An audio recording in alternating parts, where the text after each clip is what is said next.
हिंदी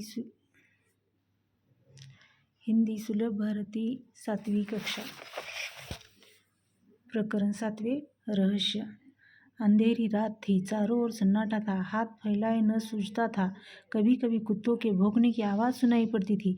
आधी रात बीत चुकी थी। मामा जी के घर से कुछ दूरी पर सामने हवेली थी। हवेली में उजाला था। आर्यन खेतों को सरपट पार करता हुआ उस ओर अकेले बढ़ रहा था।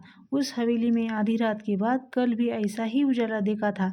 मामा जी ने पहले ही आर्यन से कह दिया था, उधर हवेली की ओर जाने की जरूरत नहीं है, वह हवेली भूतों का डेरा है। आर्यन मन ही मन मुस्कुराने लगा।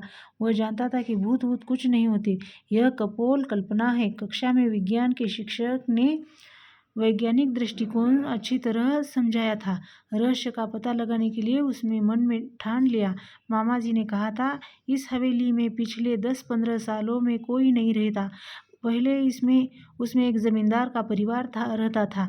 अब जमींदार का परिवार खत्म हो गया है। उस तरफ कोई आता जाता नहीं। एक बार गीसू उधर गया था, बेचारे का बुरा हाल हुआ था। 3 महीने तक खाट पकड़े रहा।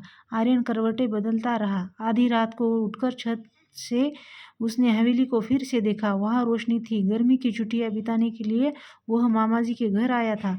वह एक समृद्धि गांव है। मामा जी के पास एक विदेशी डिजिटल कैमरा भी है। यह बात आर्यन को मालूम थी।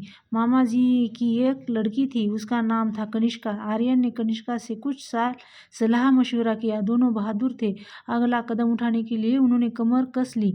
अगली सुबह उसने मामा जी से कैमरा मांग लिया। मामा जी के साथ बैठाकर मामा जी का फोटो लिया। फिर मामा मामी और कनिष्का के फोटो भी खींचे। कनिष्का ने मामा मामी के साथ आर्यन के भी फोटो खींचे। मामा मामी जी बहुत खुश थे। मामा जी ने कैमरे की तरफ के पुल बांधते हुए कहा, रात में मामूली रोशनी में बिना फ्लैशगन के भी यह तस्वीर खींच लेता है। कमाल का कैश लगा है इसमें। आर्यन ने कैमरा अपने पास रख लिया था। कैमरा पाकर आर्यन और कनिष्का बहुत प्रसन्न थे। वे दोनों रात होने का इंतजार करने लगे। रहस्य का पता लगाने का यह अच्छा अवसर था। अंधेरा होते ही दोनों घर से निकल पड़े। हवेली सामने थी। अंदर से हंसियां और कहो की आवाज़ें सुनाई पड़ रही थी। आर्यन और कनिष्का ने पहले चारों ओर ध्यान से देखे। कोई खतरा नहीं था। वे दबे पांव हवेली में चले गए। बीचों बीच एक बड़ा कमरा था। उसका दरवाज़ा अंदर से बंद था। खिड़कियां नीचे से बंद थी, लेकिन उस ऊपर से खुली थी। बड़ी सावधानी से आर्यन ने अंदर झांक कर देखा। हट्टे कट्टे, मोटे तगड़े, बड़ी बड़ी मूछों वाले कई लोग पगड़ी बांधे बैठे थे। उनके साथ कमीज और पैंट पहने हुए भी कुछ लोग थे। उनकी आंखों से आग बरस रही थी। आंखें लाल लाल थी। सबके चेहरे डरावने थे। उस समय वे खाने में मस्त थे। कोई हड्डी चबा रहा था, कोई रोटियां तोड़ तोड़कर मुंह में डाल रहा था।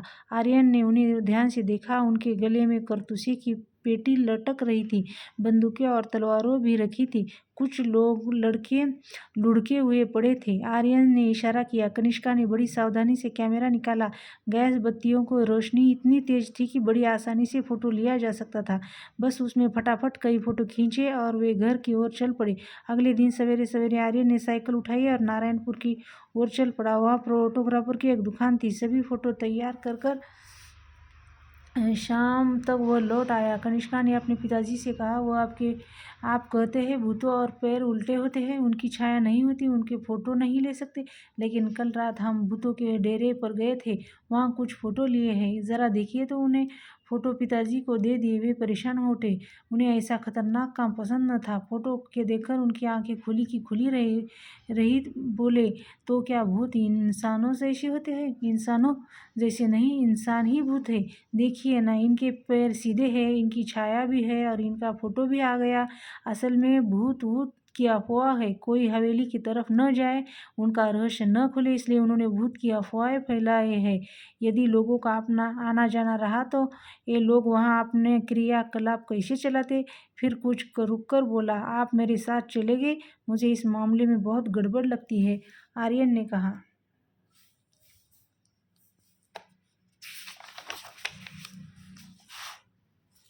थानेदार ने फोटो देखते ही कहा, इन डाकुओं के गिरोह ने कई वर्षों से बहुत ही उत्पात मचा रखा है। डकैती राहजनी इनका पेशा है। कई वर्षों से इनकी तलाश की जा रही है। इनको पकड़ने के लिए पुलिस ने अपना खून पसीना एक कर दिया था। शाबाश, तुम दोनों ने बहुत ही बहादुरी का काम किया है। कहाँ है ये? आप तैयारी कीजिए, ठिकाना मैं बताता हूँ, आर्यन ने कहा।